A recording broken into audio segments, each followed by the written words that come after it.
Today on CityCast Nashville, it's time for our Friday News Roundup.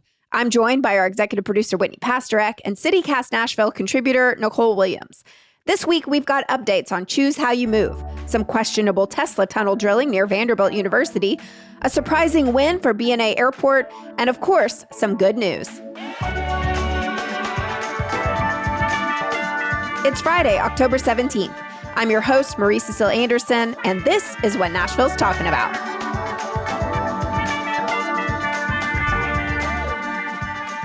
Happy Friday, everybody! We know you are excited about the weekend ahead, but first, let's have some fun with infrastructure. It's infrastructure week. Yay! In fun structure. Wow. And thank you for tuning in. That's it for today.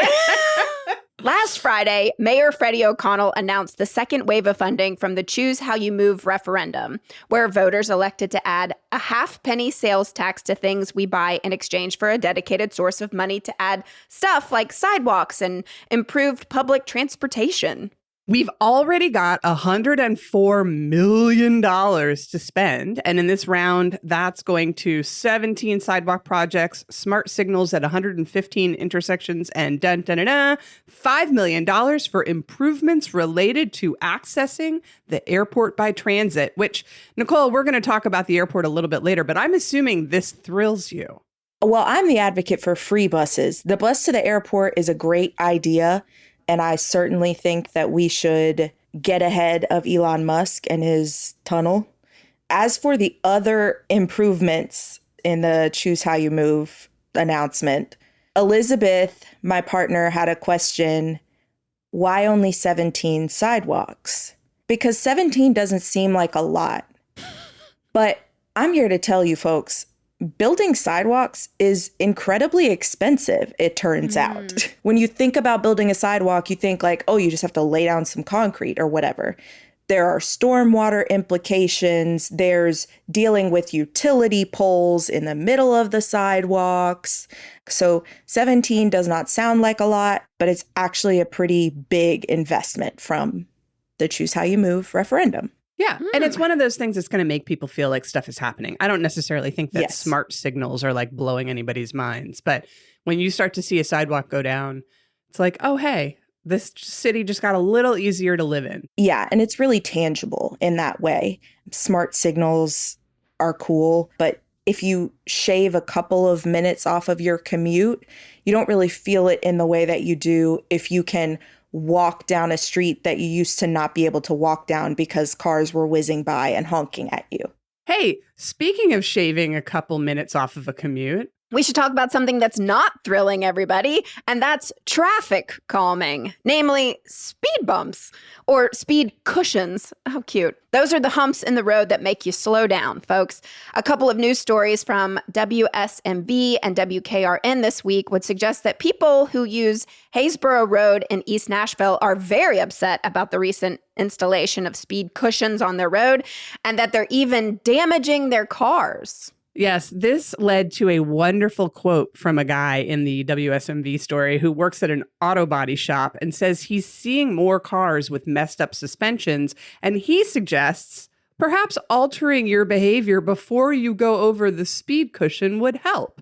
Quote, if you actually slow down, he said, take a beat. It doesn't have that much of an impact. That's revolutionary. How wise. Wow. How wise. Nicole, Marie, how do you handle speed bumps? I slow down, personally. That's just As do me. I. I'm going over those things at about 5. Very yeah. happily. You know, I've learned the hard way that yes, you do need to slow down. I flew through the air. I've been flying through the air, folks. But no, I've been slowing down. Yep. But this is my concern about them is that, yes, I slow down, but the people behind me, I mean, I've almost gotten hit so many times because they're flying. Yeah.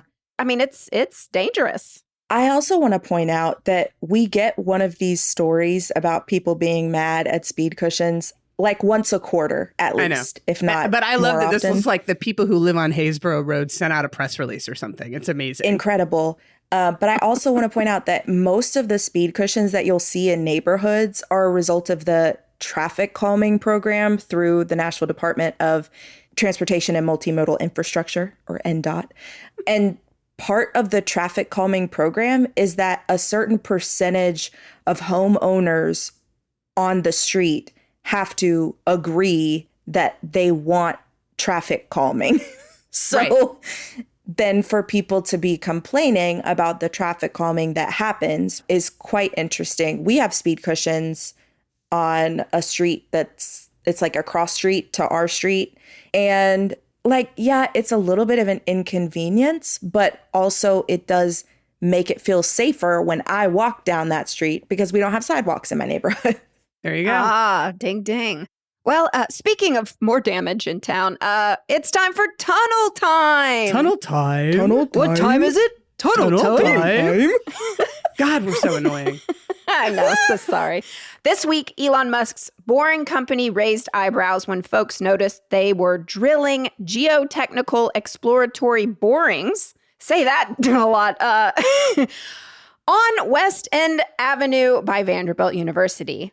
This is not to be confused with the exploratory pit they are digging up at Rosa Parks by the Capitol. Just a lot of exploring going on. A lot of exploring. And, thoughtful listeners will perhaps be wondering, number one, is Exploratory Pit the greatest indie band ever to come out of Pittsburgh? And number two, West End Avenue? Like, that's nowhere near where they said the Tesla tunnels were going to go. Yeah. Are we getting played here? Is something going on that we don't know about? Well, we have to shout out the Nashville Scene's Betsy Phillips for her column this week, in which she suggests it will be fun to just watch this whole thing fail because the rest of the country is also crumbling around our ears. We may not all agree with that, but we are glad to see she mentioned some terrific reporting from our colleagues at CityCast Las Vegas. Yes, we alluded to this on last week's Roundup, Marie, while you were on vacation. Welcome home, by the way. Why, thank you. It's good to be back in America. But anyway, my old friend and CityCast Las Vegas host, David Figler, who has been on this show explaining the havoc these tunnels have caused in his city, he teamed up with ProPublica again for an investigative piece about the 800 environmental violations the Boring Company has committed in Vegas over just the last 2 years. These range from starting to dig without approval, releasing untreated water onto city streets, and spilling muck from its trucks. They've also not hired the independent environmental manager they promised to hire, and they've missed 689 inspections. But maybe what's worse is that the Nevada Bureau of Water Pollution Control has only issued a cease and desist letter, which the Boring Company is, of course, disputing. And according to ProPublica, the Nevada Division of Environmental Protection could have fined the company more than $3 million for these violations. But regulators knocked down the total penalty to $242,800. Okay, that's a lot less than $3 million. If you do the math, that's crazy. Nicole, why is the government like this? That's Nicole, a great answer for question. the government. Please. Yeah. Well, I don't have an answer, but it's highly concerning. And so personally, I'm not looking forward to being like hee hee ha ha over the destruction that may come to our city, our environment. I would love for them to fail before they get to that point. But they don't have a track record of stopping before they screw up everything. Right. Really, ultimately, it kind of just feels like we're being led around by the nose here, and everyone is just powerless to stop them from, well, West End Avenue, breaking news, that's a state road, so I guess they can do whatever the heck they want with their geotechnical exploratory borings. But what are they doing over there? This is nothing that has been talked about. They're doing geotechnical exploratory borings. But I got that part. Do we know why they are doing that? My guess would be whoever is in charge of this project, which is no one in the city of Nashville, they're really planning to do exactly what they're doing in Vegas, which is, they've got 68 some odd miles of planned tunnels, and everybody's going to build stations for the tunnel that will someday come. And meanwhile, muck is everywhere and workers are getting crushed. And I don't understand why any adults are letting any of this happen at all. Well, we're Ditto. going to stay on top of this story. And just for a sec, we want to shout out all the local reporters who are doing really amazing work, tracking down all the new details about this that seem to be rolling in every single week. And hey, if you like Tunnel Time and want to support our show, why not become a CityCast Nashville neighbor today? You can learn more and join us at membership.citycast.fm.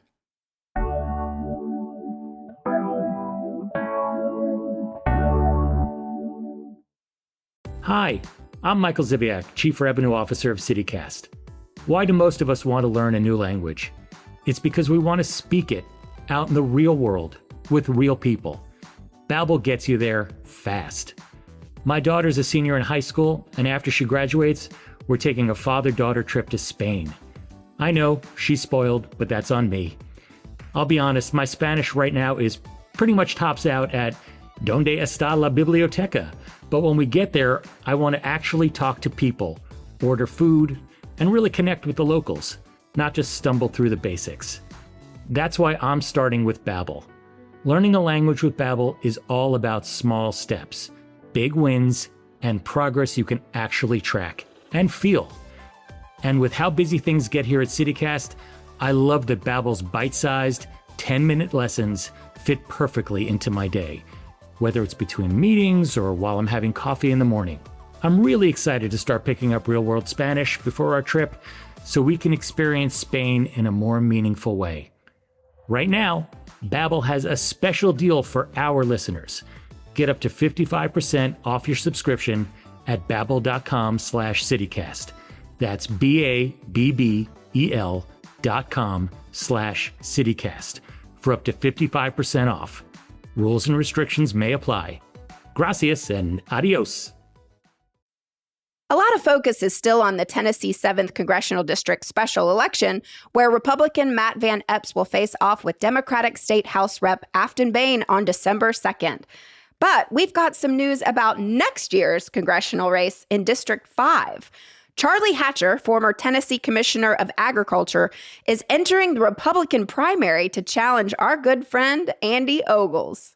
Hatcher also spent 10 years as the state veterinarian, which is something I didn't even know that we had. And that sounds cool. He is well connected with the establishment and the governor and all that stuff. He told the Nashville Banner that he pledged to support President Trump if he wins. And he declined to attack Ogles other than to say, quote, "We need more work done and more things accomplished and less talk." He also said that Republicans should stand their ground in the current federal government shutdown and that, quote, "expenses have to be cut. It's going to be painful across the board." I would like more talk and less things being done. Personally, I'm all for talking without the pain. Meanwhile, Columbia Mayor Chaz Mulder continues his campaign for the Democratic nomination, which has mostly focused on supporting small businesses, families, and moderation. When asked about Ogles' recent call to deploy the National Guard to Nashville, Mulder said he stands behind our local law enforcement. When asked to clarify his immigration stance, Mulder responded, "We have a problem, and it's time to put adults in the room who are ready not just to talk about it, but to find real solutions." Another man who doesn't want to talk. What is this epidemic? Don't want to talk. Mulder also raised eyebrows when he reported raising $785,000 early in his campaign, far surpassing the fundraising totals reported by Andy Ogles. Yes, the Nashville Scene reported yesterday how, as of September 30th, the Ogles campaign only has about $58,000 of cash on hand while carrying $70,000 in debt. And of that debt, about $20,000 is a personal loan he made to his own campaign. So, Nicole, we know that fundraising doesn't always translate to victory, but how significant do you think that Andy Ogles' financial and legal struggles could be in this upcoming election? I mean, they weren't significant in the last election. No, that's true. Like, there's some sort of cult of personality around Andy Ogles. I don't see someone like a old school conservative, although not really old school because they don't believe in any of the things they used to believe in like 12 years ago. But I don't see someone who is like giving off the vibe of an old school conservative. being able to unseat Ogles, who is just like this firebrand who says crazy stuff, which people apparently like now in politics. It remains to be seen. But I think there is a lot of hope around Chaz Mulder. Mulder is not from Nashville.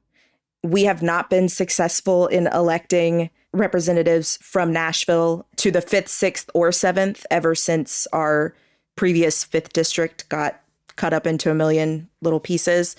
So I think that is perhaps more promising. He's really popular. He's from Columbia. But I think that's why a lot of the money and enthusiasm is going behind him at the moment on the Democratic side.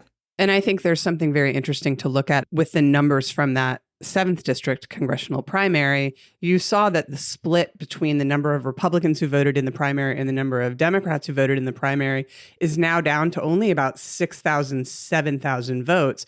I don't even know what kind of country we will be next year when these congressional elections start to come into focus. But the numbers, the money kind of gives us an idea of what people are thinking right now.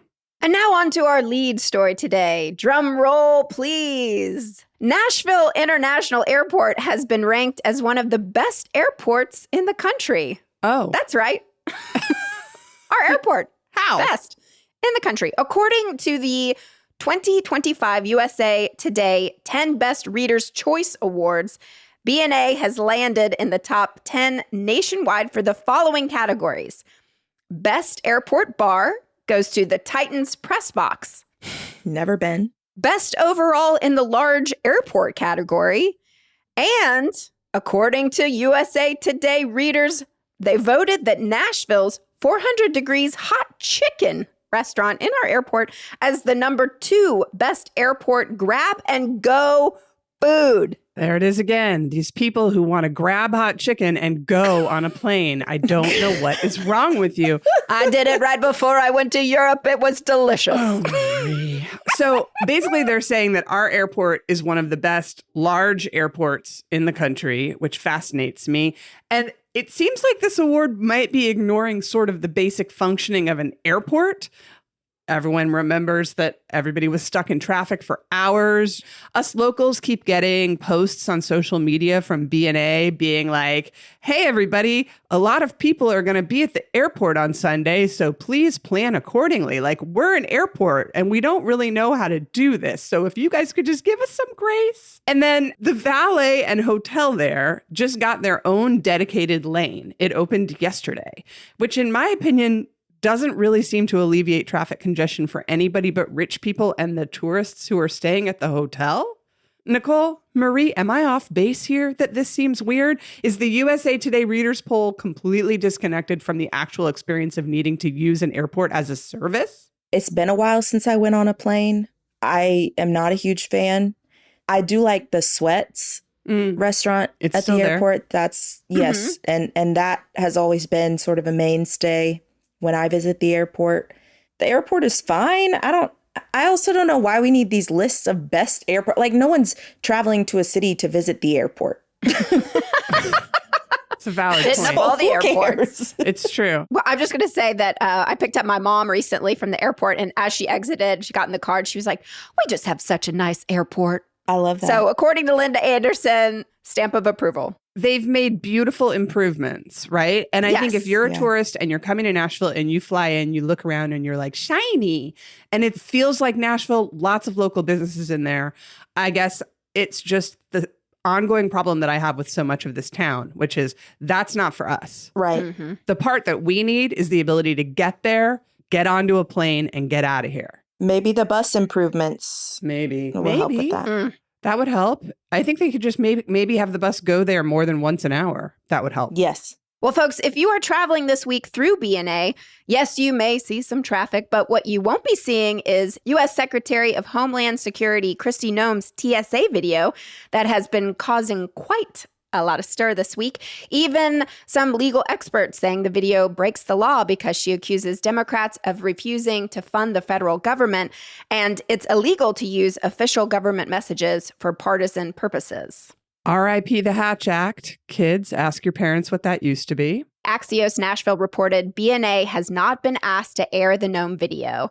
In a statement, they said Metro Nashville Airport Authority has not received a request from the Department of Homeland Security or the Transportation Security Administration to play any videos, per their spokesperson. Is this video a smokescreen to just drum up some partisan rage? What do y'all think? Yes. Yes. Yeah. Yes. I mean, I know a lot of cities have preemptively said, we're not going to air that. And I know that it is airing in a couple places because I've seen folks on social media make reference to it. But all in all, it feels like another sort of like, look over here, be mad. And ignoring the fact that they're like using the shutdown as an excuse to lay off wide swaths of the federal government employees that they have actually no ability to lay off because it's against the law. But again, law, question mark?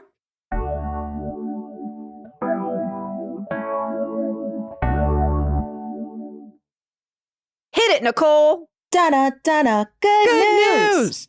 Happy homecoming, TSU. Shout out Prof. Jenkins, who wrote our incredible theme music. He and the aristocrat of bands will be out leading the festivities all weekend. Y'all get over to Jefferson Street tomorrow for that parade if you can. And then Marie, you've got some sports news to deliver. What Marie doesn't know is that while Marie was on vacation, we started doing sports news in this section. So sorry I missed that.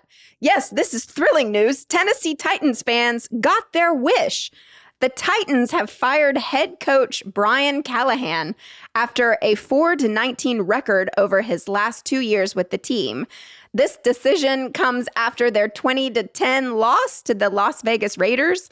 Soon after, the Titans announced that senior offensive assistant Mike McCoy will serve as the team's interim head coach. There is nothing more natural sounding than Marie Cecile Anderson reading sports news. That was fantastic. Great job. Meanwhile, the longest tenured player on Nashville SC, Taylor Washington, announced his retirement this week after a 10-year career. He's the last link to our past in the USL League, and it really sucks that he spent most of his final season out with a knee injury, but it's a great marker of how far this team has come, dating back to our pre-Major League Soccer days, and I hope he gets the send-off he deserves ahead of tomorrow's game against Miami at Geodis Park. Nicole, do you have good news? In a stunning development, I do have good news. Nicole's got good news. This is a new thing. We're challenging Nicole as part of her personal growth to bring good news during her appearances on the show. Yes. So the Southern Festival of Books is back this weekend. Yes. October 18th and 19th for their 37th annual festival, despite devastating federal funding cuts that we learned about earlier this year. Is this free? It is free. Everything there is free. Some events will also take place at the Tennessee State Museum and the Tennessee State Library and Archives. Literally everything is free.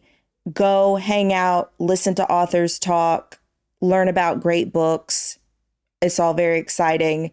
It's coming back. And congrats to everybody in this city who banded together to raise enough money, led by our magical, beautiful Ann Patchett.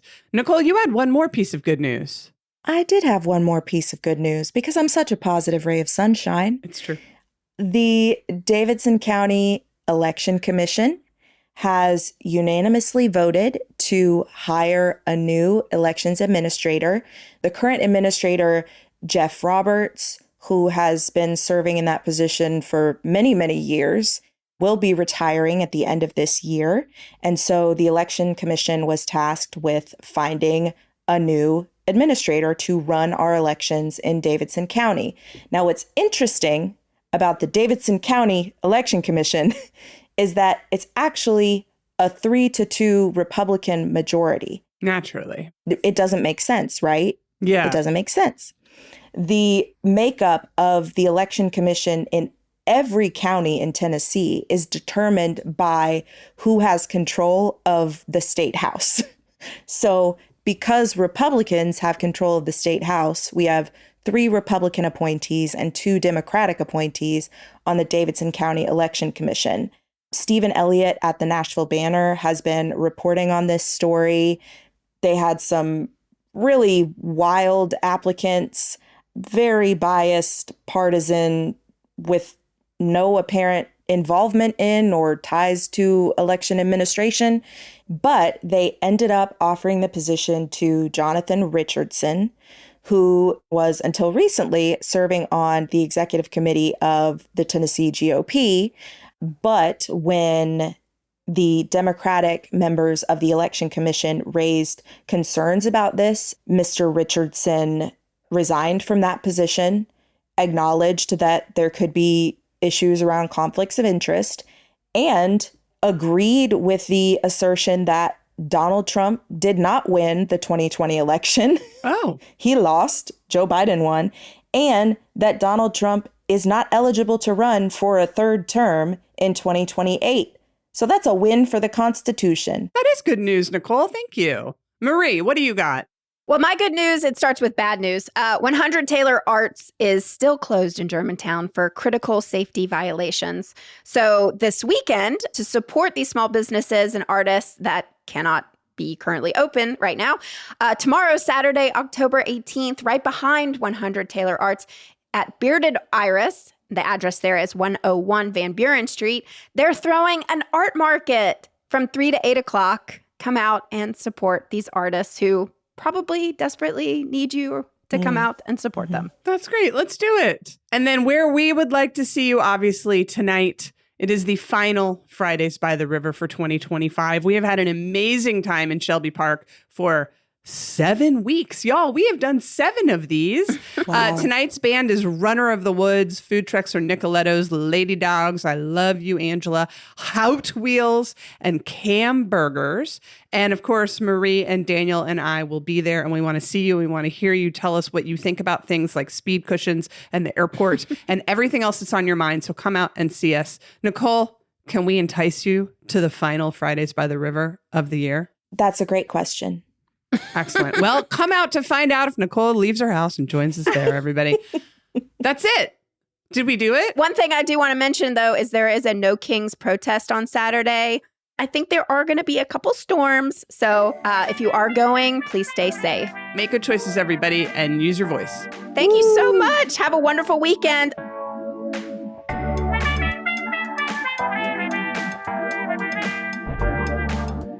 That's all for today here on CityCast Nashville. And don't forget, you can support this show and get great perks by becoming a CityCast Nashville neighbor at membership.citycast.fm. I'm your host, Marie Cecile Anderson. Our executive producer is Whitney Pasterak. Our producer is Daniel Sumstein. Our Hey Nashville newsletter editor is Margaret Kingsbury, with support this week from Natalia Aldana. Our theme music is by Prof Jenkins, with additional music by Hip Color, courtesy of epidemicsound.com. If you enjoyed the show, why not tell your friends? Rate the show, leave us a review, and subscribe to our Hey Nashville newsletter. We'll be back Monday morning with more news from around the city. Toodles!